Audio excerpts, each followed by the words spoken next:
Hello বন্ধুরা, আমি জয়িতা। জয়িতার রান্নাঘরে আরও একটা মজাদার রেসিপি নিয়ে চলে এসেছি। আজকের রেসিপি হলো রাঘব বোয়ালের। আজকে বোয়াল মাছের একটা রেসিপি নিয়ে চলে এসেছি। এখানে আমি বোয়াল মাছগুলোকে ধুয়ে নিয়েছি পরিষ্কার করে। এবারে বোয়াল মাছগুলো আমি ম্যারিনেট করে রাখবো। দিয়ে দিলাম সামান্য লবণ, দিয়ে দিচ্ছি সামান্য হলুদ, আর দিয়ে দেব একটু সর্ষের তেল, কারণ বোয়াল মাছ ভাজার সময় খুব ফাটবে তেলের মধ্যে। তাই আমি একটু লবণ, হলুদ আর সর্ষের তেল দিয়ে এই মাছগুলোকে ম্যারিনেট করে রাখবো। দেখুন মাছের মধ্যে ডিম আছে, তবে আমার না এই মাছের ডিম খেতে একটুও ভালো লাগে না। আমার মতো কি কেউ আছেন যাদের মাছের ডিম খেতে পছন্দ না? কমেন্ট করে অবশ্যই জানাবেন। মাছগুলো আমি তেল, হলুদ, লবণ মাখিয়ে রেখে দিলাম। এবারে আমি কড়াইতে দিয়ে দিচ্ছি, ভালোভাবে গরম করে নিয়েছি প্রথমে আগে। তারপর দিয়ে দিচ্ছি সর্ষের তেল।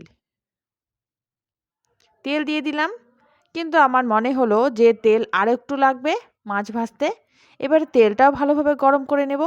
প্রতিবারের মতো এবারেও আমি তেল কড়াইয়ের চারদিকে ছড়িয়ে দিচ্ছি, যাতে মাছ ভাজার সময় লেগে না যায়। আর তেলটা খুব ভালোভাবে গরম করে নিয়েছি। এবারে তেলের মধ্যে আমি সামান্য হলুদ গুঁড়ো দিয়ে দেব, কারণ এই মাছগুলো ফাটবে তেলে দিতেই। তাই আমি একটু হলুদ গুঁড়ো দিয়ে নিচ্ছি। তাও একটু সাবধানে ভাজতে হবে। তবে এই তেল মাখিয়ে মাছগুলো ভেজে নিলে আর তেলের মধ্যে সামান্য হলুদ গুঁড়ো দিলে মাছ ফাটবে না। বলবো না, হয়তো ফাটতেও পারে, কিন্তু একটু সাবধানে ভাজতে হবে। তবে যেভাবে এই মাছগুলো তেল ভাজার সময় ফাটে, সেরকমভাবে ফাটবে না। আমি মাছগুলো বেশি ভাজবো না, হালকা করে ভেজে নেব। উল্টে পাল্টে মাছগুলো আমি একটু হালকা করে ভেজে নিলাম। এই দেখুন, এবারে তেল ঝরিয়ে ভেজে রাখা মাছগুলো আমি এক এক করে তেল থেকে নামিয়ে নেব। একইভাবে বাকি মাছগুলো আমি তেলের মধ্যে দিয়ে ভেজে নিচ্ছি। মাছ ভাজা আমার হয়ে গেছে।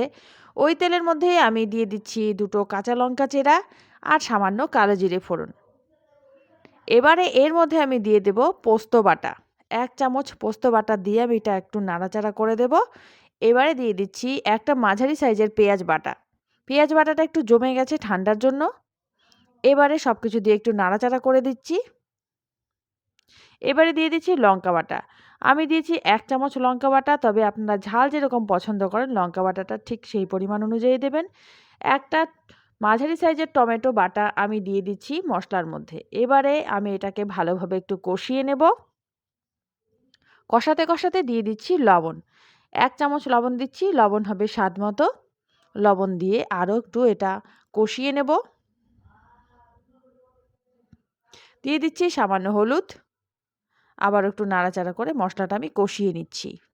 তবে গ্যাসের আঁচ আমি কম করে দিয়ে মশলাটা কষাচ্ছি, না হলে মশলাটা পুড়ে যাওয়ার সম্ভাবনা থাকবে।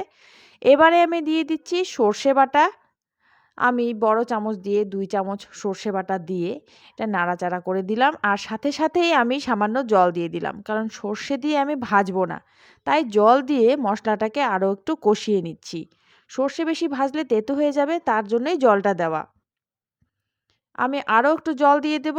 এই জলটা দিচ্ছি আমি ঝোলের জন্য। মশলা আমার কষানো তো হয়ে গেছে। এবারে আমি ঝোলের জলটা দিয়ে একটু নাড়াচাড়া করে দিচ্ছি। একটু বলক ওঠার জন্য সময় দেব।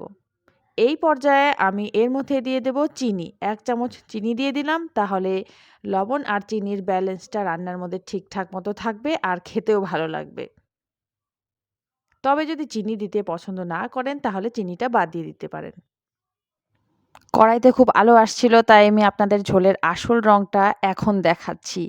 দেখুন ঝোল খুব ভালোভাবে ফুটে উঠেছে, আর ঝোলের রংটা দেখুন কতটা সুন্দর হয়েছে। একটু নাড়াচাড়া করে দিচ্ছি ঝোলটা।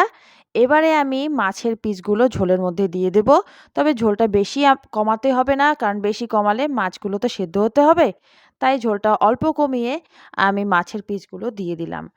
সবগুলো মাছের পিস দিয়ে একটু নাড়াচাড়া করে দিচ্ছি, যাতে মাছের পিসগুলো ঝোলের মধ্যে ভালোভাবে ডুবে যায়।